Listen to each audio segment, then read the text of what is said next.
Good evening and welcome to the programme which, with your help, has now topped 200. In fact, it's reached 210 arrests as a direct result of viewers' information. Most are for very serious offences, 25 for murder and 87 for robbery, armed robbery and aggravated burglary.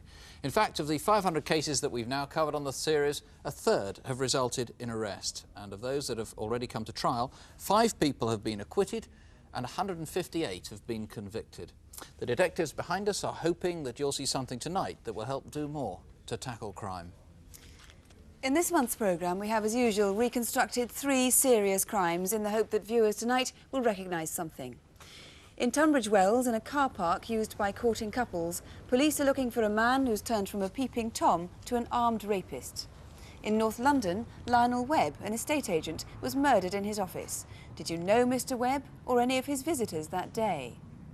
And in Middlesbrough, a smash-and-grab raid at a jeweller's in broad daylight in a busy shopping street. But first, some news from last month and the murder of Lorraine Benson. Lorraine, a 22-year-old photographer, was murdered as she walked to a friend's house from Rains Park railway station in South London. There was a remarkable response to that item in the programme, nearly 350 calls. And a week after the programme, a man was charged with Lorraine's murder. Our first case tonight is the smash-and-grab raid on a jeweller's shop in a busy shopping street in the centre of Middlesbrough. People from the shop next door ran out and courageously tried to stop the robbers getting away, but one of them was injured as a robber wielded a pickaxe handle. £26,000 worth of exclusive jewellery was stolen. Our reconstruction begins in Middlesbrough a month ago, on the day the robbery took place. Middlesbrough is a large industrial town right on the River Tees. Having had the highest unemployment figures in the country less than 2 years ago, there are now clear signs of an economic revival there. It's famous for its transporter bridge, just a few miles from the town centre. At 9:30 on the morning of Thursday the 9th of February, staff at Freeman's Jewellers in Linthorpe Road were preparing the shop window before opening as usual. Freeman's is a family business, selling only exclusive top-of-the-market jewellery and silverware. We should ring Gareth and see whether we can get a stone for it.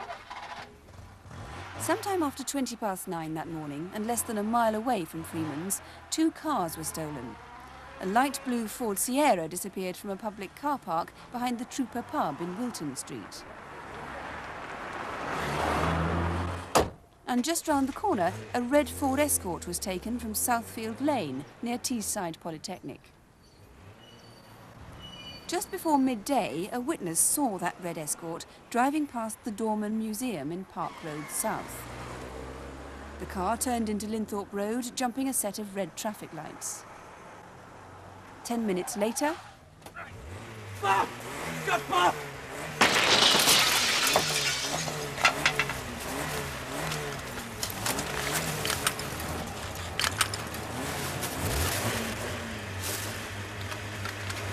Back!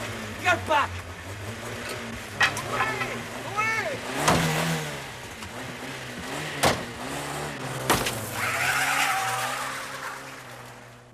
A passing taxi driver saw the end of the robbery and decided to give chase. Further down Linthorpe Road, a woman narrowly missed being injured as she and her friend were crossing the street.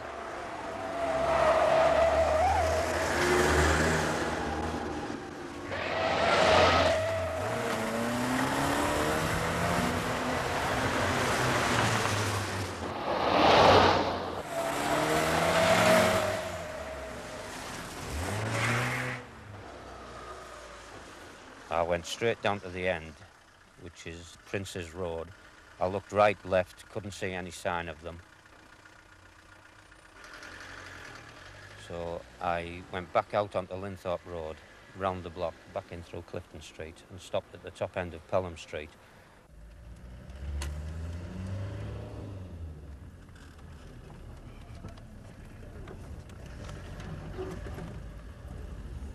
I'd noticed a back alley as I came down. I wondered whether they were in there. Looked down it, saw the car, and went straight back out for the police. The robbers had left behind a radio receiver tuned to a police frequency.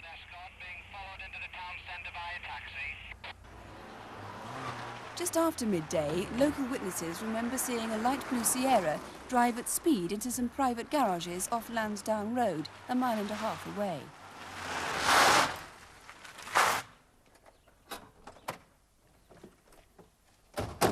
One of the two men who got out was carrying a black bag.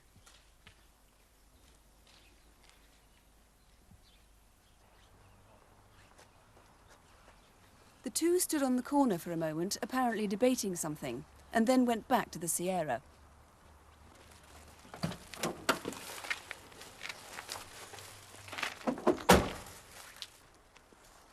When they finally emerged from the garages again, there was a white plastic bag as well as the black one. Both men walked off down Lansdowne Road. Well, Detective Sergeant Strange is in charge of this case. It all happened in broad daylight in a busy place, and witnesses have given us a good description of the driver of the car during the robbery. How is he described? Here's a video of it. The driver is described between 26 and 28 years of age. He has fair hair, which is short at the sides and wavy on the top, but not curly. He's very pale in complexion. Right. Now, also, several people saw the two men leaving the Sierra at the end of the robbery around midday. What descriptions have you got of those? Yes, both males are described as being about 23 years of age. Both are medium build. One has fair hair. He's wearing a light grey pullover with a black and grey diamond motif on the front. The other has got short black hair. He was wearing black tracksuit bottoms with a green vertical stripe and a black top like a tracksuit top. No, quite distinctive clothes. Now, the red Escort was left in an alleyway behind the Quick Save car park, and at least one of the men probably escaped through a hole in the fence there, because one of the rings that was stolen was dropped right by the fence and found. And the jewellery that was stolen is quite distinctive, in fact, isn't it? Yes, very recognisable. Yes, in total there's 41 diamond rings stolen. They come to a value in excess of £26,000. I would like information from anybody who knows or who has information relating to these rings and knows their whereabouts now. Right. Now, what do you need to know about the cars which were seen just on that morning? The cars were stolen between 9:20 that day and 12 noon. The Escort was stolen from Southfield Lane, Middlesbrough, behind the Southfield pub. The Ford Sierra was stolen from Wilton Street car park behind the Trooper. I would like information from anybody who saw these vehicles being stolen, and in addition I would like information from people who saw the thieves enter the Ford Sierra after the robbery. Right, and just to stress that the cars now have been returned to their rightful owners, so anything since February the 9th, please don't let us know. Only tell us if you saw them between 9:40 and midday on February the 9th. Now, this is the radio scanner that they left behind. What do you need to know about that? Yes, the scanner is sold by Tandy. We know it didn't come into this country until the 3rd or 4th of November last year. I would like information. I'd like the person who bought this scanner to contact us. Right. Or I would like information as to where and when this scanner was bought. Right. We know they're sold by Tandy. What we want to know is where that particular one came from and who bought it. Thank you very much. If you know anything at all that might help the police in this case, you can ring us now in the studio on 01811 8055 or ring Middlesbrough Police Station direct on 0642 300 200. That's 0642, the code for Middlesbrough, 300 200. As you've probably realised and read, the police are taking measures to stop people listening in on frequencies like that. Now, some more news from last month's programme. One man is in custody and has been charged with handling stolen goods from the armed raid on a jeweller's shop in Northampton. That was the one where the robbers made their getaway on a distinctive motorbike. Unusually, the information that led to the arrest came before we were even on the air. It was as the result of a feature about Crimewatch in the Radio Times. It's still not known where that motorbike was stored in the last week of November. If you remember, it's an unusual Yamaha 350 XT off-road bike, and it was stolen in Norfolk. But other calls to Crimewatch have led to new inquiries, which are now going on in various parts of England. In the case of money that went missing from an old people's home in Bedfordshire, a man was arrested in Hemel Hempstead 2 days after the programme as a result of viewers' calls. The man has been charged with 10 offences involving theft, forgery and deception. At least 6 callers gave the same name for a man that we showed in Photocall. He'd held up a building society branch, and a similar man had been captured on video at a nearby car hire firm. A demand note used in the robbery was written on a business form issued by the car hire company. A gun has been recovered and a man is being interviewed. 16 items were claimed from last month's Aladdin's Cave. Several paintings and a jewellery box came from burglaries last year in West Sussex. A Gadger helmet and 2 daggers were traced to a burglary at a hotel in Bickley in Kent. And the Bible and the prayer book we showed were reclaimed by a delighted viewer from Needham Market in Suffolk who'd been burgled the Christmas before last. Her grandmother had given her the Bible when she was 5 years old. Well, now the first part of this month's photo call. Pictures of people police want to interview in connection with crimes across the country. Here is Superintendent David Hatcher. In our first case, Essex Police want to speak to this man. On the 27th of February, he walked into a building society in Southend. He brandished a gun, jumped over the counter and demanded cash from the staff. He got away with £2,000. We think the same man has done 5 other similar raids in Essex in the last 4 months. The first, in November, was in Romford. The staff compiled a photo fit of the robber who threatened them with a knife. The second attack, again in Romford, took place on the 5th of December, and again a knife was seen. In the third attack, 10 days later, the robber used a gun to threaten the building society's staff. The next day, he struck at a building society in Southend and got away with £3,000. On the 4th of January, he was back in Romford, and as in 2 previous raids, he jumped over the counter to threaten the staff. But the most recent raid provided the clearest picture of him. He's described as being 25 to 30 years old, about 5 foot 9 inches tall with a sallow complexion. Call us if you recognise him. Colleagues at Gypsy Hill Police Station in London need your help in locating this man. He's Mohammed Naeem, an Afghan refugee who may have vital information about the murder of a woman in November last year. 32-year-old Loretta Bateman died from stab wounds at her home in West Norwood, South London. Mohammed Naeem disappeared from his home in South London on the 20th of November. He may be staying in the Manchester or Birmingham area. He's 5 foot 7 inches tall and speaks with a slight accent. His hair may be shorter and straighter than in the photograph and greying. If you know him or his whereabouts, please contact us. Next, you know this man. At 4 p.m. on Thursday the 19th of January, he went into the Cheshire Building Society in Spring Gardens, Manchester. And under the cover of that newspaper, he pointed a gun at the cashier, who was forced to put money into a plastic bag that he'd brought in with him. He got away with £1,000. He's about 35 years old, 5 foot 8 inches tall, with dark hair and a bushy moustache. He wore dark glasses with gold frames. Call us if you recognise him. Warwickshire Police are coordinating inquiries to trace this man, George Wesley Fisher. They believe he may have information about a series of deceptions that have taken place as far apart as Eastbourne on the south coast and Hexham in Northumbria. In each of the deceptions, which stretch back to 1985, elderly people have been conned out of cash on the understanding that goods would be bought for them at reduced rates. You may know George Fisher as Mr. Roberts, Swarbrick, Allen or Flynn.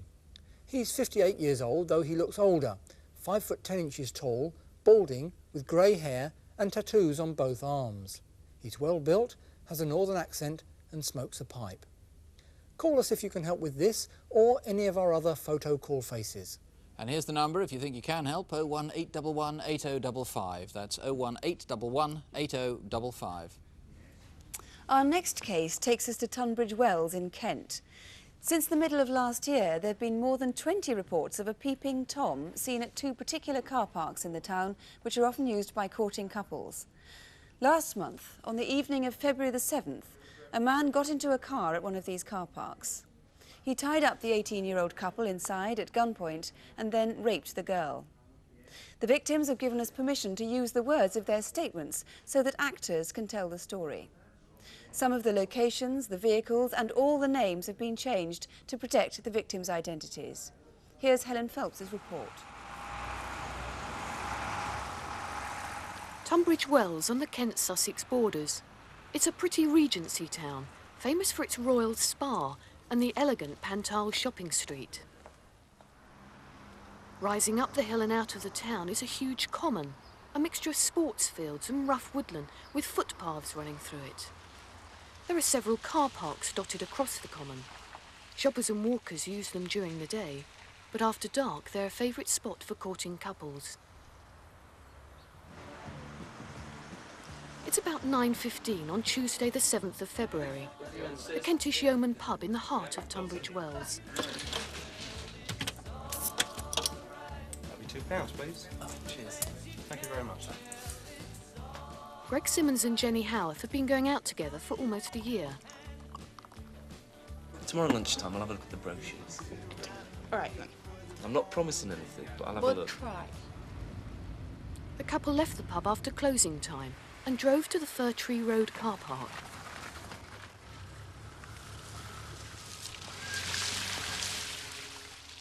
They don't remember any other cars being there when they arrived. Oh, that's A few minutes later, the couple were aware of another car driving in. It seemed to head down to the far end of the car park, but that was not unusual. 10 minutes later, Greg and Jenny were still talking and listening to music. They didn't hear the man approaching the car.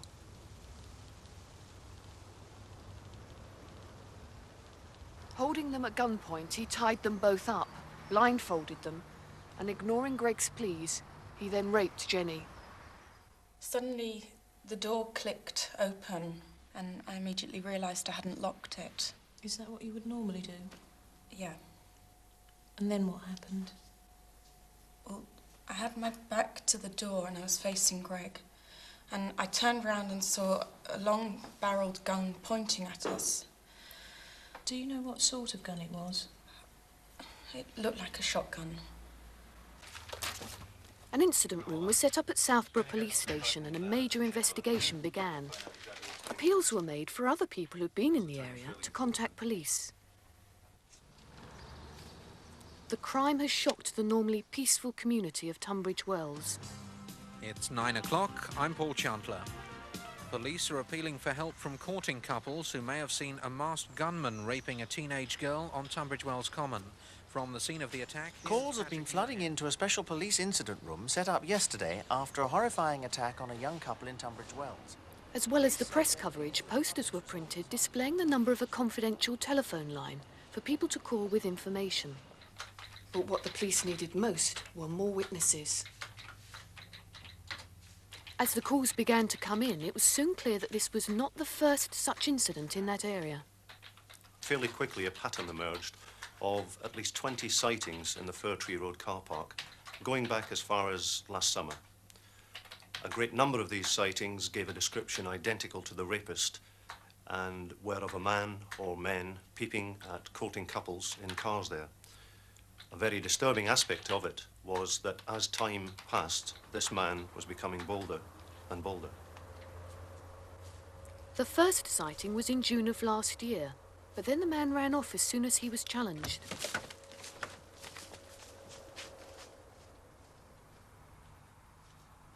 By November, he was confident enough to invite a chase.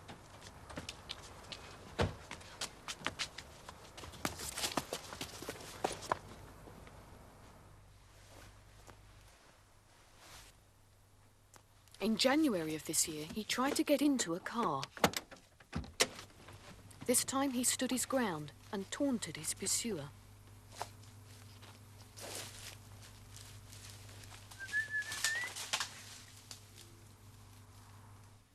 But in all these cases, very little of the suspect has been seen.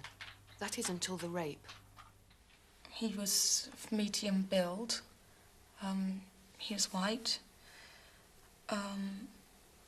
From his voice, he was about 30. He was wearing a khaki jacket, an army camouflage type jacket with green and brown splodges on it. This is the type of weapon that has been described by the victim being used in the commission of the offence. It's a 12-bore, single-barrelled shotgun, unlike what is more commonly seen, the double-barrelled 12-bore shotgun, which is used primarily for sporting purposes. This weapon is more likely to be used in rough shooting, and the victim has described it as having a full-length barrel, which would tend to suggest that it was legitimately acquired. If anybody has knowledge of a person who has access to this type of weapon and fits the description of the offender, we will be very pleased to hear from them. As soon as the rapist entered the car, he made the young couple lie face down and immediately bound their hands with plastic cable ties. Now, we found 2 other plastic cable ties identical to those he had used on a footpath a short way away. It may have been that he was practicing doing them up, or in fact that he dropped them. These cable ties are used for keeping bundles of cables tidy. They are very distinctive in that they have two markings on them. One is the manufacturer's marking, and over the other side, the model number, which is RLT 120. That makes this particular tie distinctive. We've contacted the manufacturer, and he said that they haven't been manufactured in over a year, and they only put the mould on as and when they require it. We haven't found any outlets for it in Tunbridge Wells, and what we're appealing for is those people that have sold it, perhaps in the past year, to come forward and let us know about it. When the couple went into the car park, it was empty. Shortly after that, another car drew in. And after the rape, the same car drove out.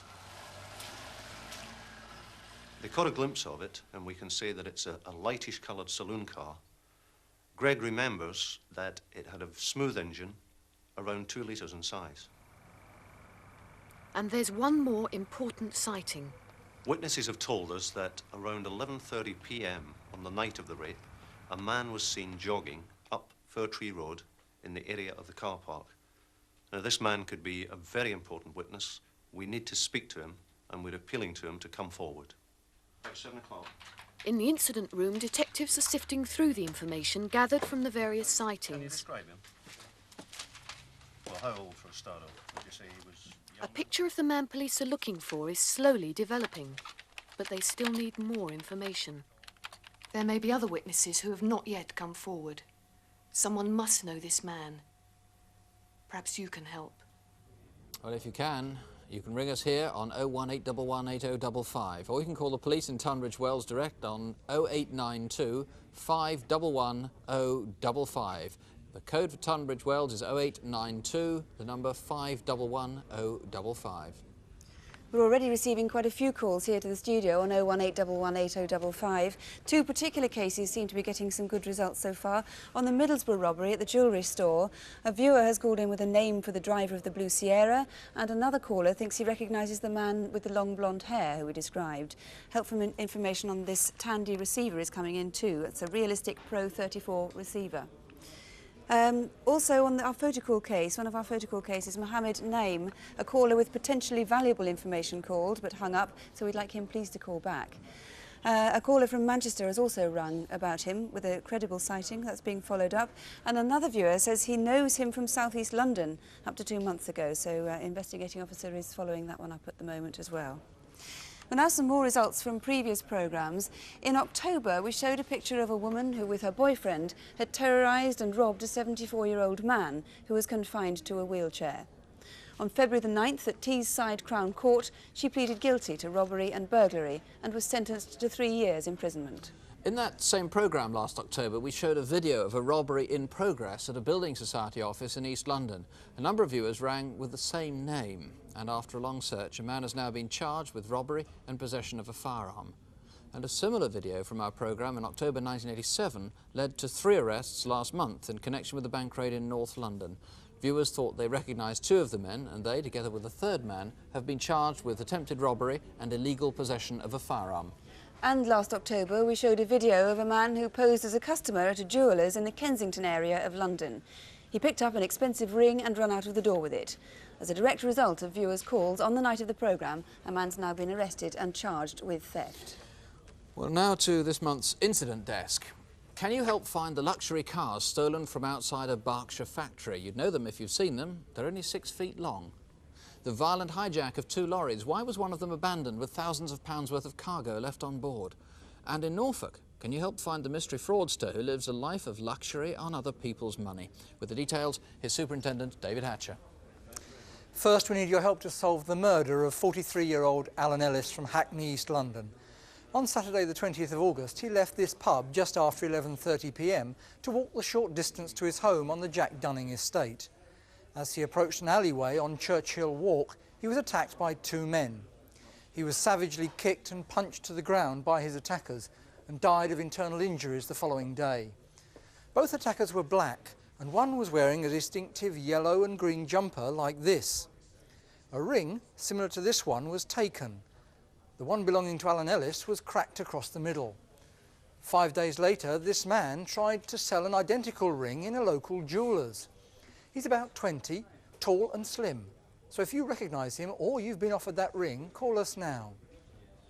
My colleagues in Norfolk need your help in finding a con man who's carried out nearly £200,000 worth of frauds and has conned at least 50 banks and credit companies since he first struck 2 years ago.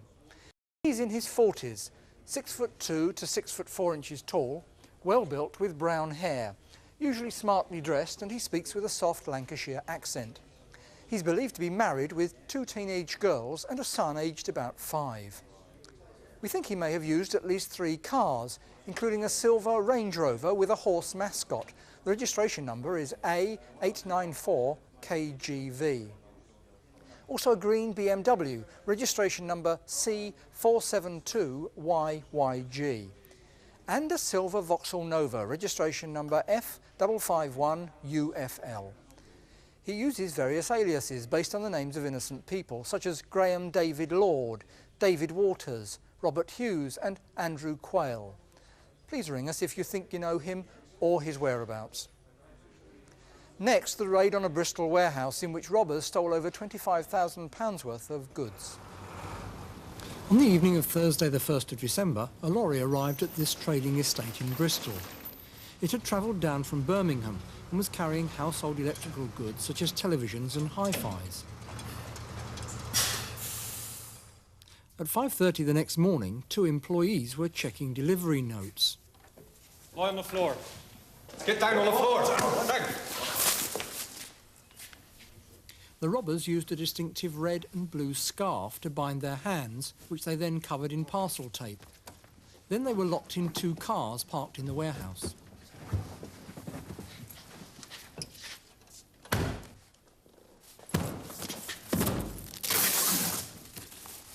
They filled a second lorry with electrical goods which were stored in the warehouse. The 2 lorries left the estate soon after 6 in the morning. Gordon Road, half a mile away. The only positive sighting of the 2 lorries together was at 6:15. A witness saw them heading in the direction of the M32.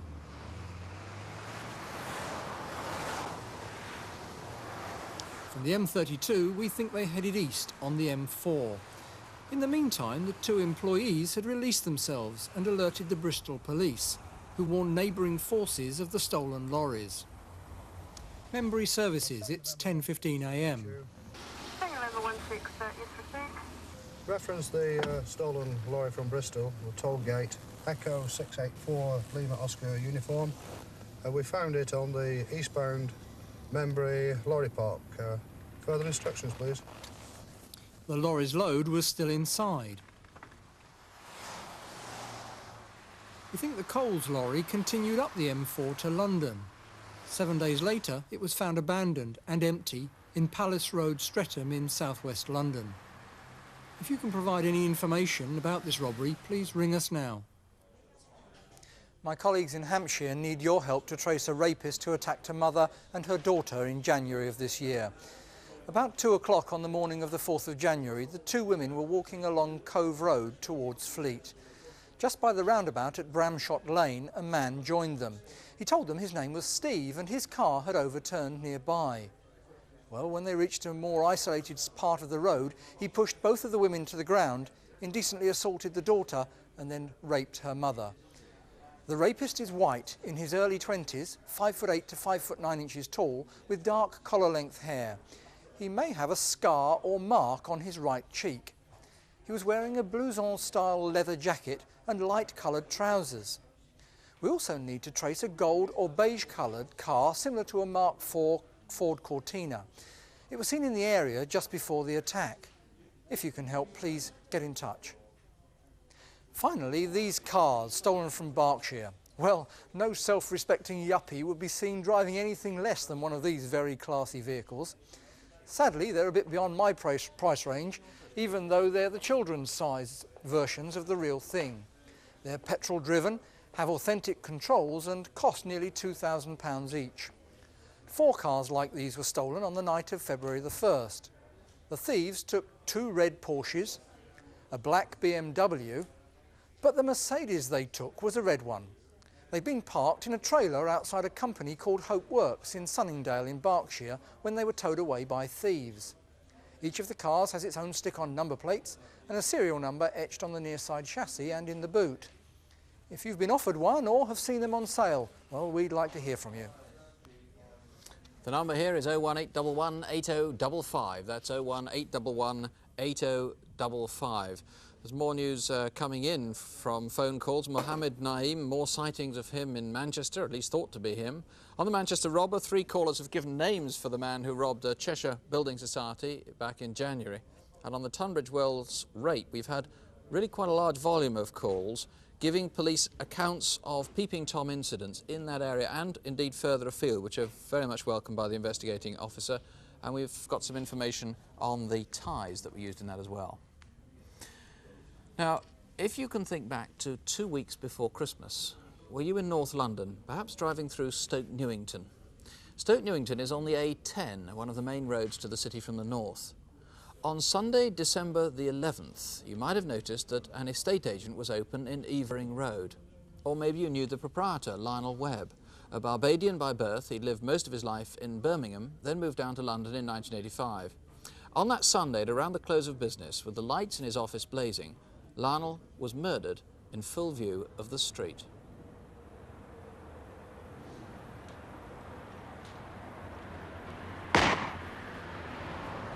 Lionel had become a familiar face in Stoke Newington. He'd moved his business here from Edgware in October, and for weeks before that he'd been supervising the refitting of the shop. Locals say even then he was scouting for new properties to buy. Excuse me. Hi, I'm Lionel Webb from the property developers next door. I was wondering if you ever wanted to sell. Well, I bought this a year ago as an investment. How much?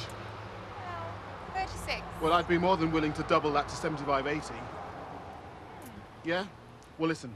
Think about it and give us a call. I will. Okay? Take care. Bye. Bye. His plans were to acquire the whole row of houses around his office on Evering Road, opposite St Paul's Church. 5 days before his death, on Tuesday the 6th of December, a white Datsun van was noticed parked outside Lionel's office. The witness remembers a man with a large hook nose and a tattoo on his hand. Was this you, or do you know who it was?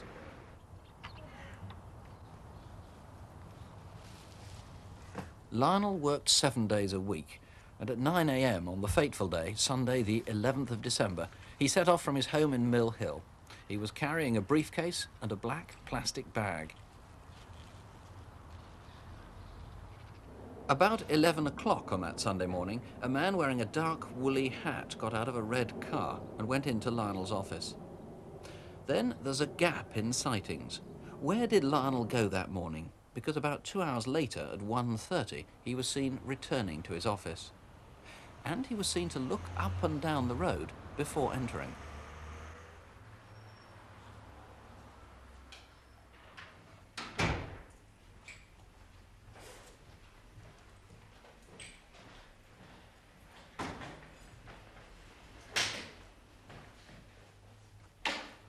Then, it seems, he took a shower. A short while later, the woman who owned the corner property came round. She'd decided to accept Lionel's offer, but he'd failed to call her back.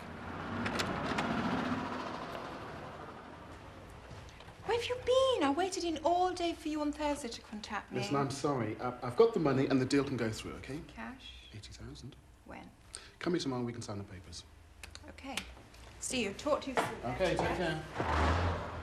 About an hour later, at around 2:30, a man in his 50s or 60s was seen in Lionel's office. He was dressed in a smart Trilby hat and grey checkered overcoat. Then, at about 3 o'clock, Lionel's secretary turned up. Oh, hello. What are you doing here? Just had a row with my boyfriend. Surprised he stayed so long. What do you mean? Was he ever done to you? Nothing. You're in a strange mood. Well, wouldn't you be if you had debts like mine? Oh, everybody's got debts today. What? 2,000 to this person, 20,000 to that person. Come on, how am I going to pay that? Worry, something will turn up. Yeah, like what? I don't know, something will. Relax.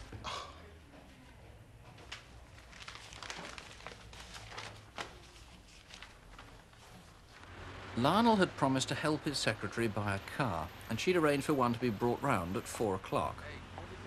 It's nice. It's really nice. The car owner told the police that Lionel offered just under £4,000, but asked him to wait till the end of the week for the cash. An hour later, at 10 to 5, a passing motorist saw 2 white men in Lionel's company. At 5:30, a local handyman called in. He'd worked on Lionel's office. It's time you went home. Like you haven't got a home to go to. Sometime round then, Lionel rang a friend, but she remembers he had nothing much to say. You going to college tomorrow? Then she heard rustling in the background. Yeah, well, take care. Everything will be all right. Around the same time, 2 witnesses stopped briefly to look at the notices in the window. They clearly remember seeing a man in a dark suit and tie sitting at the desk, but they're confident it was not Lionel. Then a black hatchback was seen to speed away from Evering Road. When the handyman returned, he found Lionel's door ajar.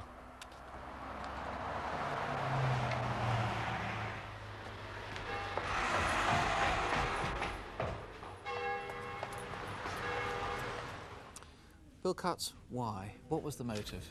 Well, maybe robbery. There's a briefcase and £4,000 that we never recovered, that we know he had, or more likely is a gangland revenge killing over drugs or money deals. Now, what's the link with drugs?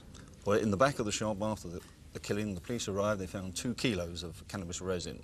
Each kilo was wrapped in a clear cellophane packet. At Eddie's home in North London was a large quantity of amphetamine-based tablets. We must make it clear that we will treat with great discretion anybody who calls into the studio if they've had any dealings with drugs, but if it's of a minor nature, the police really aren't going to be interested in that. This is a murder inquiry. Now, of the people who were represented in the film, obviously you need everyone to come forward if they think that they were represented there. The white man with the hook nose and the tattoo, that was on his left hand, wasn't it? On the left hand, yes, just between the forefinger and thumb. And it definitely said mum, no question about that. No doubt about it. That's pretty distinctive, and you obviously need him to come forward to eliminate himself or anybody else who knows him. Then there was a black man in a very smart suit sitting at Lionel's desk. Yes, this was about 5:30, 5:45 in the evening of the Sunday the 11th. Right, and the witness is convinced that wasn't Lionel? Yes, they're most certain that it wasn't the same man. OK, there's a black hatchback car. Again, there's another clue you saw screeching away at the end of around the time of the murder. If that was you and you had nothing to do with this murder, for heaven's sake, come forward. And I also gather you've got some more evidence, literally in the last 24 hours, about a 10-year-old girl. That's right, a passing motorist has just come forward 24 hours ago and told us that he saw a 10-year-old girl walking past the shop at about 5:45, which is the most important time, around about the time of Lionel's death. Well, obviously, there aren't very many 10-year-old girls or girls of that age watching this programme, but if you are the parent in Stoke Newington of a girl, 8, 9, 10, 11, 12, who could have been in Evering Road on Sunday, the 11th of December at 6 o'clock or thereabouts, please do call us. Here's the number to the studio if you can help with any of these, 01 811 8055. Alternatively, you can try the incident room, that's 01 488 5212. 01 488 5212. Well, there are so many appeals for information this month that we have a second file of pictures that police are hoping will be recognised tonight.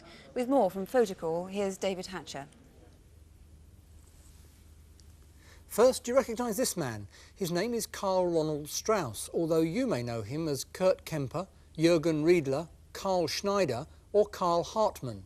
We believe he may have information about a lorry hijacking in Leicestershire in June last year, when £300,000 worth of Burberry coats were stolen. We featured the case last September. And we traced the Burberrys to West Germany, where they'd been sold to an innocent German businessman. Karl Strauss was living in Bickley, Kent until December last year, and at that time was using a green Ford Cortina with the registration number VOY 455X. Karl Strauss is about 50, 6 foot 1 inches tall, with a heavy build and a ruddy complexion. He has a pock-marked face and fair hair receding at the front. He also has a noticeable German accent. Ring us if you know where he is. Next on Photocall, a man who stands out because of his very smart appearance. He's certainly one of the best dressed robbers I've ever seen. On the 7th of October 1988, he was captured on this security video at the Alliance and Leicester Building Society in Station Road, Harrow in northwest London. Dressed in a dark suit and tie and posing as a customer, he patiently waited his turn in the queue. He then discreetly pulled out a pistol from what appeared to be a small pouch bag and demanded cash in notes from a terrified cashier. Handing her a plastic carrier bag, he told her to take money from the cashier beside her as well. He waited quietly for the money and walked out with a total of £1,200. He's described as 5 foot 9 inches tall, medium build with dark hair and a pock-marked face. And of course that distinctive smart two-piece suit and tie. Call us now if you recognise him. Do you know this man? His name is William James Dunkeld, and my colleagues in Spalding in Lincolnshire would like to speak to him about a series of thefts of lorries and their loads from haulage contractors throughout the country. Dunkeld may be known as Wildman, Smith or Mason. His nickname is Catweasel. He travels extensively, staying in guest houses. Dunkeld is 48, slim and 5 foot 10 inches tall. He has receding brown hair, a moustache and a northern accent. Seen him? Then call us. Finally, Essex Police believe that this man is responsible for 2 armed robberies at building societies in their area. During the first raid on the 4th of January, in which he held up staff at the Bristol and West in Chelmsford, the robber wore glasses. He had a gun and a rucksack-style bag with a shoulder strap to carry the money away in. In the second raid on the 8th of January at the National and Provincial Building Society in Colchester, he carried an identical gun and bag, but was not wearing those glasses. The man is in his late 20s, 5 foot 10 inches tall, with dark brown short hair. Those glasses he wore on the first robbery had metal frames and clear lenses. Call us if you know who or where he is, or if you recognise any of our photo call faces. Here's that studio number again, 01811 8055, 01811 8055. And from our first photo call, we're getting news in of a really quite large number of calls leading detectives to a particular area in Manchester. More and more calls are confirming this. But that is it for this month. We'll tell you more about how things are progressing in Crimewatch Update. That's after question time at 11:25. And you can catch up with any developments that take place overnight in open air tomorrow morning at 11:30. If you haven't called yet or you haven't got through yet, our lines are open until midnight. You'll find the relevant local numbers on CFAX, page 186, or you can write to us at Crimewatch UK, BBC Television, London W12 7RJ. The next Crimewatch will be a month from now, on Thursday, 13th of April. And after all that we've shown you tonight, we really need to point out, as always, we've compressed a lot of crime across the country into the last 45 minutes. Fear really is the greatest penalty we pay for crime, so please don't be frightened by what you've seen. Together, we're doing something about it, so don't have nightmares, do sleep well. Good night. Good night.